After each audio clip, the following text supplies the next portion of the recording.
لو أقولكم بس قديش بحب هالوصفة، يعني أنا قديش مجربة وصفات بحياتي، ولكن مثل وصفة هاي الباذنجان ما مرت علي أبدا. سهلة وبسيطة وما بتاخد معكم وقت في التحضير، إلا إنه من ربع كيلو من اللحمة المفرومة اقتصادية وبتكفي العيلة كلها. أحبائي مثل العادة خلينا ننزل على التعليقات نصلي على الرسول أكسب أجر أنا وإنتو. بشرفني كتير أعرف من أي بلد بتتابعوني، كتير بحب شوف تعليقاتكم الحلوة وأتعرف عليكم من أي بلد. اضغطوا لايك لو أنتو عم تحضروا بالفيديو، بكون كتير ممنونة لإلكم. اللايك كتير مهم، ونقول بسم الله ونبدأ. كيف ما شفتوا عندي هون حجم صغير من الباذنجان. كل شي عملته اني انا حفرت الباذنجان ونقعته بمي وملح وغسلته كتير منيح. عندي هون تقريبا اقل من نص كيلو بشوي من اللحمه المفرومه. ضفت لها حبه من البصل انا بارشتها خشن، وضفت لها حبه كبيره من البندوره مقطعتها ناعم جدا، وشويه من البقدونس. حضف لهم ملح وفلفل اسود ورشه بسيطه من الحبهان مطحون، بس مش اكتر من هيك.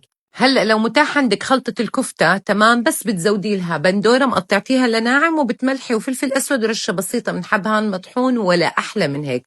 خلطت اللحمة كتير منيح تمام. بعد هيك على طول مباشرة حبدأ أحشي بحبات الباذنجان وبرصها رص، يعني بنزل اللحمة وبرصه بضغط، مش مثل ما بنحشيها بالرز، الرز بينفش معنا، فاللحمة هون عنا راح تكش، فاضغطوها ضغط. خلصت كليات الكمية كيف ما عم بتشوفوا. أنا تقريبا ال 350 جرام من اللحمة عملوا معي ما يقارب كيلو واحد من الباذنجان. هذا الحجم اللي شايفينه قدامكم، حجم متوسط. بزيت غزير، حرارة الغاز بتكون عندي على المتوسط أو أعلى من المتوسط بشوي. ببدأ أقلي بحبات الباذنجان تمام، وبقليهم كامل السوا، وما تقلقوا اللحمة أبدا ما رح تنحرق معكم.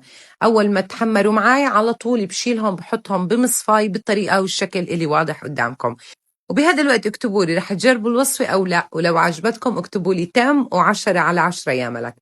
عندي هون حبتين من البطاطا حجم متوسط، قطعتهم لمكعبات وقليتهم عادي جدا، وما بقليهم انه يشقروا معي على الاخر. يا دوبك اول ما بيشقروا بشيلهم، لانه لسه حيدخلوا معي بمرحله تانية من السوا لحتى ما يفرطوا معي ابدا. ولو حبيتوا الباذنجان والبطاطا تقلوهم بالقلاية الهوائيه ولا احلى من هيك. عندي هون كمان شي نص حبه من الفلفله الخضراء والحمراء والصفراء، وقرنين من الفلفل الحار قليتهم عادي جدا. ولو حبيتوا الفلفل تقطعوها لمكعبات مثل ما قطعنا البطاطا ولا أحلى من هيك. وهلأ يلا نطبق وصفتنا، بس قبل خبروني بالتعليقات مين مثلي بيحب الباذنجان يصف جنبي، يكتب لي هذا الشيء. أنا من عشاق الباذنجان يا جماعة. لو جيتي كتبتي بالبحث وصفات الباذنجان مطبخ ملك عبد العال بيطلع لك ولا 20 وصفة، يعني نقي واستحلي.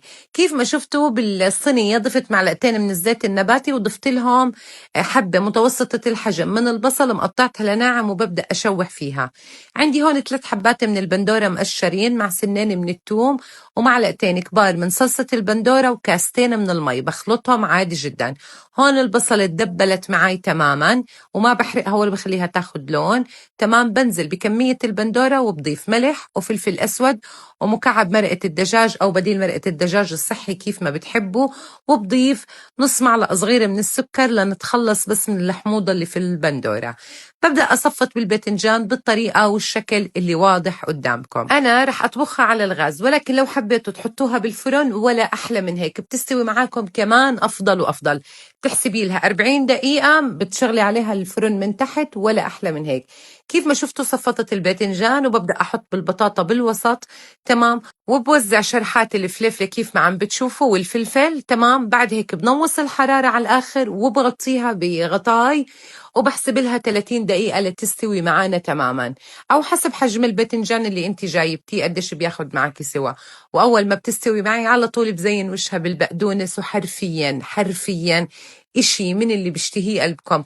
انتم متخيلين النكهة كيف ممكن تطلع معاكم؟ أنا كتير متحمسة إنكم تجربوها، واللي راح يجربها يكتب لي هذا الشي بالتعليقات. شوفوا لي بس على منظر هالحبة، عيني يا عيني شو بتشهي القلب. وعلى فكرة جربتها مع المكسرات وطلعت عن جد بتشهي. أحبائي ألف صحة وعافية مقدما علينا وعليكم، بألف عافية، دمتم بألف خير، بشوفكم على خير وباي باي.